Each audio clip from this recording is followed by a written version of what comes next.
दोस्तों, महाभारत के युद्ध में लाखों योद्धा मारे गए थे। कुरुक्षेत्र की धरती खून से लाल हो चुकी थी। चारों तरफ टूटे हुए रथ और बिखरे हुए बाण पड़े थे।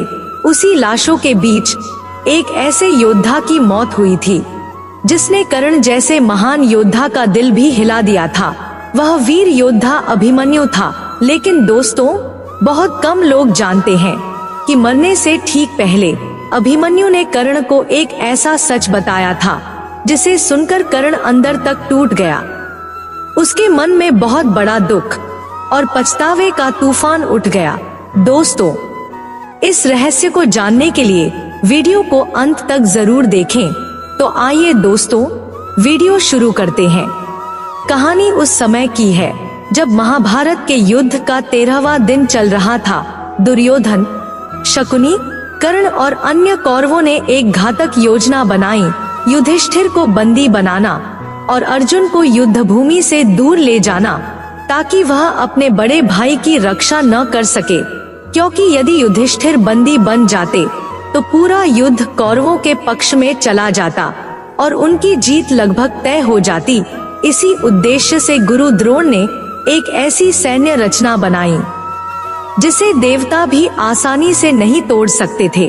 वह रचना था चक्रव्यूह। महाभारत के 13वें दिन सुशर्मा ने अर्जुन को युद्ध भूमि से बहुत दूर ले गया और इधर दुर्योधन ने चक्रव्यूह रचा जिसे तोड़ना पांडवों के लिए असंभव था। ऐसे में सिर्फ 16 वर्ष का एक वीर युवक बिना किसी भय के उस भयानक चक्रव्यूह को तोड़ने के लिए आगे बढ़ा। वह वीर युवक अभिमन्यु था। उसे यह भी नहीं पता था कि वह चक्रव्यूह से बाहर निकल पाएगा या नहीं। न उसे उम्र का डर था और न ही मौत का खौफ था। अभिमन्यु ने जैसे ही चक्रव्यूह में प्रवेश किया, युद्ध भूमि का पूरा माहौल बदल गया। उसके बाणों की रफ्तार इतनी तेज थी कि चारों दिशाओं से आने वाले हर वार को वह सहजता से रोक लेता था। उसके चेहरे पर जरा सा भी भय नहीं था, बल्कि एक हल्की मुस्कान थी, मानो युद्ध उसके लिए कोई खेल हो। उसकी आंखों में वह चमक साफ दिख रही थी जो बता रही थी कि वह पूरी हिम्मत, विश्वास और अद्भुत वीरता के साथ लड़ रहा है। वह अकेला होते हुए भी कौरवों की सैकड़ों सैनिकों का वध कर चुका था। यह देखकर दुर्योधन कर्ण पर भड़क उठा और गुस्से में बोला, मित्र, यह बालक हमारी पूरी सेना पर भारी पड़ रहा है, हमारे रथों को चकनाचूर कर रहा है और तुम किस बात का इंतजार कर रहे हो? अभी जाओ और इसका वध करो। यदि यह बालक इसी तरह लड़ता रहा तो यह हमारे लिए बहुत बड़ी मुश्किल खड़ी कर देगा। लेकिन कर्ण का मन उलझा हुआ था। क्या मैं इस छोटे बालक को मार दूं, जिसकी उम्र में मैंने तीर चलाना सीखा था? कर्ण ने अभिमन्यु को देखा और फिर सोच में पड़ गया। जिस उम्र में मैं धनुष चलाना सीख रहा था, उस उम्र में यह बालक मुझ पर तीर चला रहा है। यह अकेला ही सैकड़ों योद्धाओं से लड़ रहा है। तभी द्रोणाचार्य और कृपाचार्य ने सैनिकों को इशारा किया कि अब इसे अकेला छोड़ना पाप होगा, लेकिन जीवित छोड़ना सबसे बड़ा पाप होगा। यह सुनकर जयद्रथ ने चक्रव्यूह का द्वार बंद कर दिया। अभिमन्यु अब चक्रव्यूह में फंस चुका था। फिर भी वह अकेले पूरे कौरवों से लड़ रहा था। उसका रथ टूट चुका था, घोड़े घायल थे, सारथी गिर गया था और धनुष भी टूट गया था। द्रोणाचार्य, कर्ण, कृपाचार्य, अश्वत्थामा, शकुनी, दुर्योधन और दुशासन, सातों महारथी अब उसके ऊपर एक साथ वार कर रहे थे। कभी पीछे से वार करते, कभी दोनों तरफ से हमला करते, पर अभिमन्यु हर वार को सहते हुए खड़ा था। अंत में अभिमन्यु ने टूटे रथ के पहिए को अपने हाथ में थामकर फिर से खड़ा हो गया। तभी एक बाण बिजली की तरह आया और अभिमन्यु की छाती में धंस गया। वह बाण कर्ण का था। अभिमन्यु हल्की मुस्कुराहट के साथ कर्ण की ओर देखता है और धीमी आवाज में बोला, रुक जाइए, मैं मरने से पहले आपसे कुछ कहना चाहता हूँ। यह सुनकर कर्ण रुक गया। उसकी आंखों में करुणा तैर उठी। कुछ पल के लिए ऐसा लगा जैसे पूरा युद्ध थम गया हो, मानो समय भी अभिमन्यु की बात सुनने लगा हो। अभिमन्यु हल्की मुस्कुराहट के साथ बोला, कर्ण, क्या आप सच में सोचते हैं कि मैं आपसे नफरत करता हूँ? यह सुनकर कर्ण चौंकते हुए बोला, नहीं बालक, मैं ऐसा क्यों सोचूंगा, लेकिन तुम यह क्यों पूछ रहे हो? अभिमन्यु दर्द भरी आवाज में बोला, कर्ण, मैं जानता हूँ कि आप मेरे पिता अर्जुन जितने ही तेजस्वी हैं, लेकिन फर्क सिर्फ इतना है कि मेरे पिता को समाज ने अपनाया और आपको समाज ने ठुकरा दिया।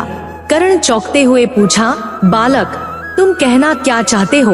अभिमन्यु ने अपनी आंखें बंद कर ली और धीरे से बोला, मैंने माता कुंती से सुना है कि उनका पहला पुत्र भी मेरे पिता जितना ही महान था, पर उसने अपना धर्म, अपना जीवन दूसरों की छाया में खो दिया, और वह पुत्र आप हैं। कर्ण कुछ कह नहीं पा रहा था। उसके भीतर पछतावे और करुणा का तूफान उमड़ रहा था। युद्ध की आवाजें, बाणों की गूंज, सब जैसे अचानक धीमी पड़ गई हों। उस क्षण मानो पूरे रणभूमि में सिर्फ दो ही व्यक्ति थे, अभिमन्यु और कर्ण। अभिमन्यु धीरे से आगे बोला, कर्ण, आप मेरे पिता के बड़े भाई हैं और मैं आपका भतीजा हूँ।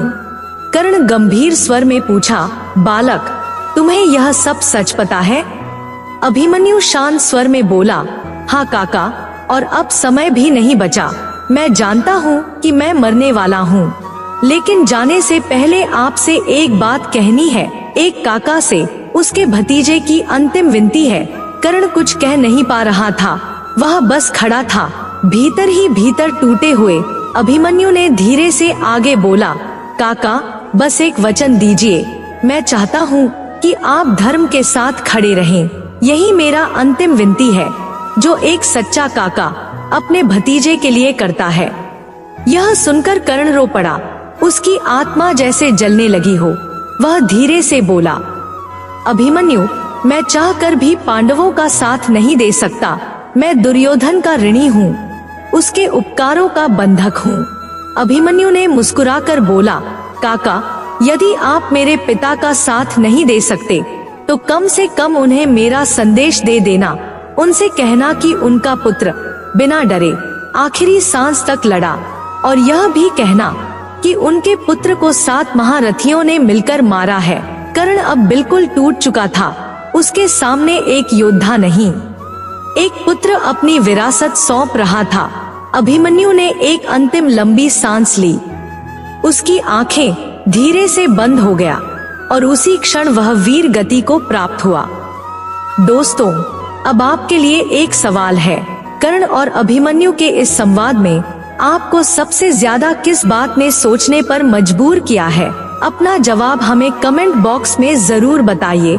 अगर आप हमारे चैनल पर नए हैं तो अभी हमारे चैनल को सब्सक्राइब करें और वीडियो को लाइक शेयर करना न भूलें। जय श्री कृष्ण।